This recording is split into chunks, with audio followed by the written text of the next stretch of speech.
नमस्कार दोस्तों, आपका बहुत स्वागत है। आज हम जिस पर बात करने वाले हैं वह देश है ऑस्ट्रिया।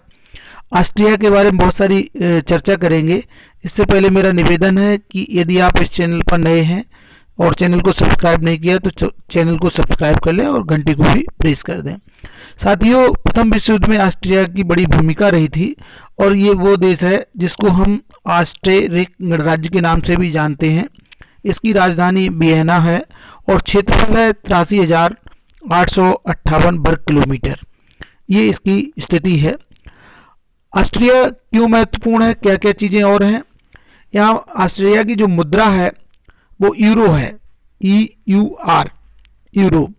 और धर्म यहाँ का रोमन कैथोलिक धर्म के मानने वाले सबसे ज़्यादा हैं, करीब करीब 78%।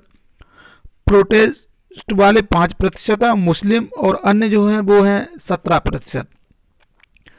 ऑस्ट्रिया की भाषा जो है वो जर्मन है, क्रोशियन है और स्लोवेनी। लेकिन सर्वाधिक जो बोलने वाले लोग हैं वो जर्मन भाषा के बोलने वाले लोग सबसे ज़्यादा हैं। और आबादी बताई दी हमने, रोमन कैथोलिक धर्म को मानने वालों की है। मुद्रा है यूरो। इसके बाद बात करेंगे भौगोलिक स्थिति के बारे में। भौगोलिक स्थिति की बात करें तो यहाँ का जो सबसे ऊंचा स्थान है वह है ग्लोकनर और इसकी ऊंचाई है 3,798 मीटर। सबसे नीचा स्थान है न्यूसेडलर सी और ये 115 मीटर नीचा स्थान है। प्रमुख नदियाँ जो हैं वो हैं डेन्यूब, ईन्स एवं द्रायु। ये प्रमुख नदियाँ हैं। इसके अलावा जनसंख्या की दृष्टि से सबसे बड़ा नगर जो है वो वियना है और यही राजधानी भी है। अब बात करेंगे आगे इसके और जो भौगोलिक स्थिति है उस पर थोड़ा समराइज करने का प्रयास करते हैं। तो ऑस्ट्रिया एक स्थल देश है जिसकी स्थल सीमा की कुल लंबाई 2,562 किलोमीटर है। इसके उत्तर में जर्मनी 784 किलोमीटर और चेक गणराज्य 362 किलोमीटर है। पूर्व में स्लोवाकिया 91 किलोमीटर और हंगरी 366 किलोमीटर। दक्षिण में स्लोवेनिया 330 किलोमीटर और इटली 430 किलोमीटर एवं पश्चिम में स्विट्जरलैंड है 164 किलोमीटर और लिechtenstein है 35 किलोमीटर। ऑस्ट्रिया की जलवायु गर्म है। एक तो ये बड़े बड़े देशों से घिरा हुआ देश है। यह समुद्री क्षेत्रों से आंतरिक क्षेत्रों में तथा पश्चिम से पूर्व की ओर बदलती रहती है। यहाँ की जलवायु अत्यधिक ऊंचाई वाले क्षेत्रों में जलवायु पर्वतीय मालूम होती है।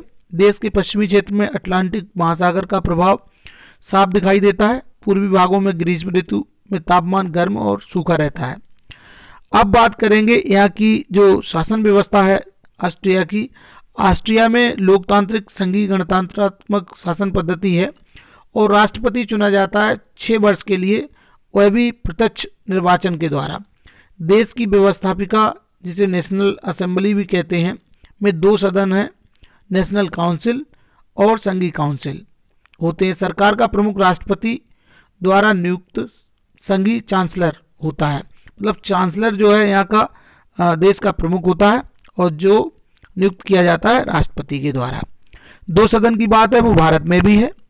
इसके बाद बात करें कि ये किन किन अंतर्राष्ट्रीय संगठनों का सदस्य है, तो ऑस्ट्रिया संयुक्त राष्ट्र संघ यूएनओ, उत्तर अटलांटिक संधि संगठन मतलब नाटो जिसे कहते हैं NATO, यूरोपीय सुरक्षा एवं सहयोग संगठन OSCE और इनूबी समिति, अंतर अमेरिकन विकास बैंक, एशियन विकास बैंक, अंटार्कटिक संधि आर्थिक सहयोग और विकास संगठन जैसे कहते हैं OECD, यूरोपीय संघ EU, यूरोपीय परिषद, काउंसिल ऑफ यूरोप, यूरोपीय व्यवहारिक भौतिक प्रयोगशाला CERN और मध्य यूरोपीय संगठन CEI का मान्यता प्राप्त सदस्य है।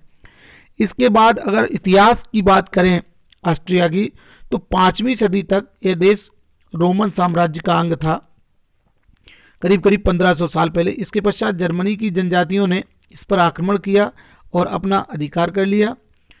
इनमें बाबरी प्रमुख जनजाति थी।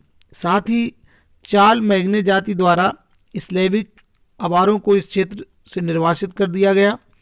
1282 ईस्वी में इसे हेप्सबर्ग परिवारों को दे दिया गया, जिन्होंने अपने साम्राज्य को बनाने के लिए इसका इस्तेमाल किया। हंगरी के राष्ट्रवादी एवं हैब्सबर्ग की हार से इस क्षेत्र में द्विज राजतंत्र शासन स्वरूप सामने आया और यह स्थिति 1867 ईस्वी तक बनी रही। 1867 ईस्वी तक राष्ट्रव्यापी विरोध की चरम परिणति उस समय हुई जब 1914 में प्रथम विश्व युद्ध से ठीक पहले आर्क ड्यूक की हत्या हुई, जिसके फलस्वरूप प्रथम विश्व युद्ध प्रारंभ हो गया। इस युद्ध के फलस्वरूप ऑस्ट्रियाई साम्राज्य का अंत हो गया। 1918 में गणराज्य की स्थापना हुई और जर्मनी ने 1938 ईस्वी में इस क्षेत्र पर अधिकार कर लिया। इसके बाद इसका नाम ओस्टमार्क रख दिया गया। 1945 में यह देश ब्रिटेन, अमेरिका और फ्रांस और रूस के अधिकार में रहा। तो ये थी जानकारी ऑस्ट्रिया के बारे में। आपको जानकारी कैसी लगी हमें कमेंट्स बॉक्स में लिखिएगा। वीडियो देखने के लिए आपका बहुत बहुत धन्यवाद।